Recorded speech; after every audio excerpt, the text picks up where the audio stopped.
Hello, friends, and welcome back to Stories About Entitled People. Today, we have 3 new stories prepared, and the first one's about why you shouldn't piss off the people of this small town. But before we begin, don't forget to subscribe to our channel if you're new here, and turn on notifications so you don't miss a new video every single day. Here we go. Small Town Revenge. I'm here to talk about the battle for my small community park. This kerfuffle involves a large community and parent group and a bigoted protester we'll call PM for Parkman. Every morning on weekdays, PM parks his pickup truck with a massive homemade sign on the back right on the side of one of my hometown's busiest roads and most popular park, just to ensure his ideologies are spread until late into the evening. Now, there's nothing wrong with spreading your own message, but Parkman took it to the extreme, and eventually the town snapped. PM started his campaign a while ago when Obama was first elected.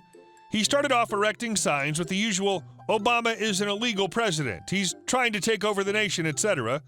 Of course, there's nothing wrong with spreading your own political views, but PM realized that posting his political views was not simply enough to get the public attention and decided to escalate.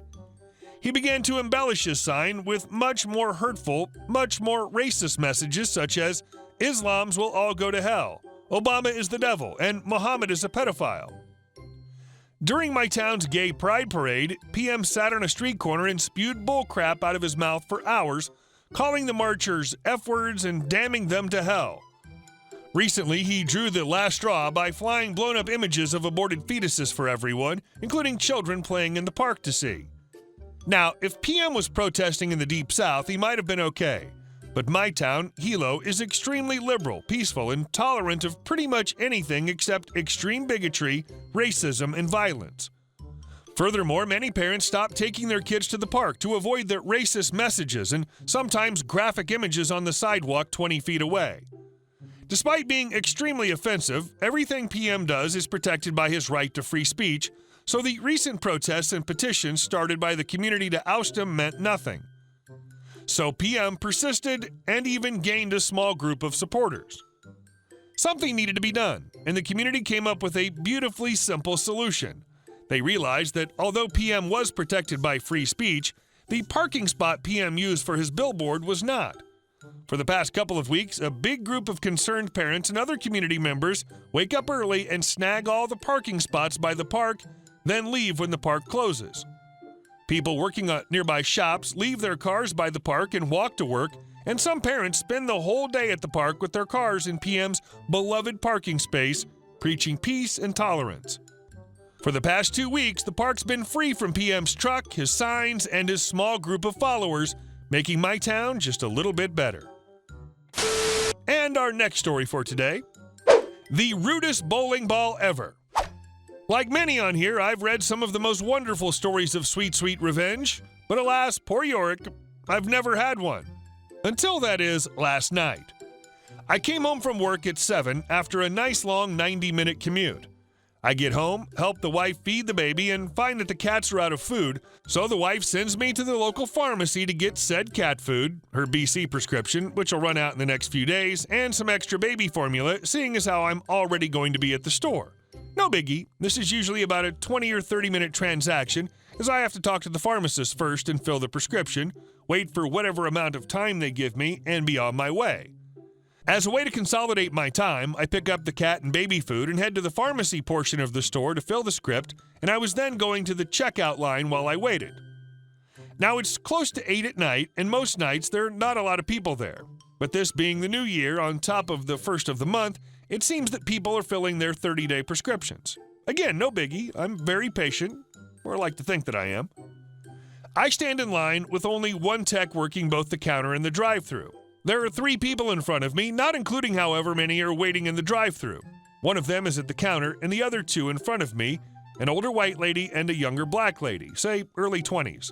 Let's call her YBL. As soon as I get in line, an older couple get behind me, and slowly the line gets longer. About 3 or 4 more people. As the line is forming, a rather large black lady starts walking up, and by large, think human-sized bowling ball with cankles and T-Rex arms, and she was a B from the get-go. Let's call her BB. BB walks up from the Ask a Pharmacist section of the pharmacy and sees the long line and begins to exclaim in the rudest of rudes that she needs to ask a question and why is it taking so long. She sees the tech and says, "Excuse me, can I get some service?" Now, YBL, who's been waiting longer than I have, would have none of it and did the sassy attitude of telling her she needs to wait her turn. I wish I could remember what exactly she said, but basically told BB to get her fat butt to the back of the line, which grumpily and rather reluctantly BB does, albeit still complaining like a baby without her pacifier. About 10 minutes goes by with BB still complaining and moaning about how slow it was. She just needs to ask a question. Why was that lady so rude to her? Yada, yada, yada. YBL has just left and it's my turn to see the tech. Somehow or another, BB has managed to get behind me. Maybe she ate the other patrons. Maybe she convinced them that her girth gave her more right to existence than they did. I don't know, but she was right behind me. I'd actually ignored most of the complaining, but then she tried to cut in front of me, yelling over me that she had a question to ask. This is where I got to exact my petty revenge. Her impatience and inability to wait in line for 10 effing minutes helped me decide that her wait was to be longer. I talked over BB and told the tech I needed a script filled. She asked the name, and as slowly and drawn out as possible, I spelled MRSLIDSVILE76. She looked it up and needed a birth date to confirm, so I gave her month, day, year. That's not where it ended, though, not by a long shot. I've filled this script countless times and know as much about it as they did, but I need to double check just to be sure that BC meds wouldn't interfere with breastfeeding, yoga, monster truck driving, spelunking, just about any question I could come up with, as I needed to be certain that the BC would not adversely affect my wife, for I'm anything if not a concerned husband. I finish my transaction, turn to look at BBB, and tell the tech I think she needs to ask a question, and walk out. As a bowler, I was disappointed, but as a fan of stories, I'm satisfied. And move on to the next. How I handled a neighbor from hell. Year, early to mid 2007.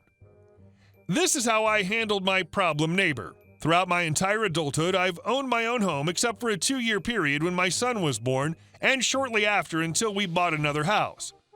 During my time as a renter in a bigger town, I had very rude neighbors, middle 50s couple, fairly well-to-do, who would spy and sneer and stare constantly. Their adult children and grandkids did it too. They would stare, and once they saw you looking back, they would slowly shake their heads before turning away. They lived to my immediate right. If you so much as coughed outside, they literally seek you out to stare at you for a minute, mutter something under their breath, then shake their head and turn away. 3 months of this and I'd had enough.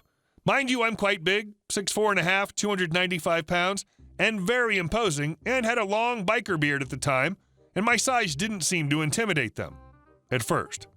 So I decided it'd have to be all mental. Since they were always so pissy, I decided the best attack was kindness. Mind you, over-the-top kindness. Whenever I saw either of them looking at me, or both at the same time for that matter, I would walk or run right towards them with a loud, jovial, "Hi!" Get very close to them and forcefully initiate small talk. The moment they would try to respond, I would cut them right off and talk over them. Everything they said I would laugh extremely loud at before they were even finished talking, to the point where they would start backing up and I'd wave my arms around and act like an idiot. This was an almost daily occurrence for a couple weeks. They seemed to give me more space and weren't outside staring at me nearly as often after that, until one day a close friend drove by while I was in my front yard.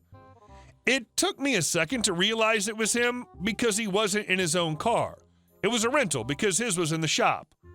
The neighbors were on their front porch at the time. He beeped the horn, and I looked and saw it was him and promptly gave me the middle finger and yelled, "F you," out the window, which is something we often did to each other. Then it hit me. The neighbors saw the whole thing. I sprang into action. I yelled back, "You're dead," to my friend in the car as he kept going down the street, ran inside, grabbed my shotgun, threw it on the seat of my truck, then ran next door and up on the neighbor's porch, where they were quite startled. I yelled at them, "Who the F was that? Did you send them?" "Well, he's a dead man now." They were too frightened to respond. I then ran over, jumped in my truck, and lit up the rubber pulling out of the driveway and flying down the street. I caught up to my friend a little ways down the street and got him to pull over. I shared the story with him about what I'd just done. He had been well informed as to what the neighbors were doing, and he almost peed his pants laughing. He's the one who told me what the next step should be, and it went like this. I returned 20 minutes later to the neighbors still on the porch, staring at me, but trying to make out that they weren't, and I pretended I didn't notice them. I went inside, got a large beach towel, and went outside with it. Knowing they were watching me, I pulled the shotgun out of the truck and started wiping it down with the towel. After clumsily and purposely looking over both shoulders in a fake attempt to check if anybody was watching, I wrapped the gun in the towel and ran around to the back of the house. I brought the shotgun inside and put it away quickly. I grabbed one of my baseball bats and wrapped it in the towel and went into the backyard. I very loudly opened the shed and got a shovel, making quite a racket the whole time. I could see when I came out that they were looking at me from an upstairs window in their house to see what I was doing. I dug a small hole and threw the towel-wrapped bat in the hole and promptly buried it. The neighbors never spoke to me or stared at me again. Hey guys, thank you all for watching the video. I'll see you in the next one.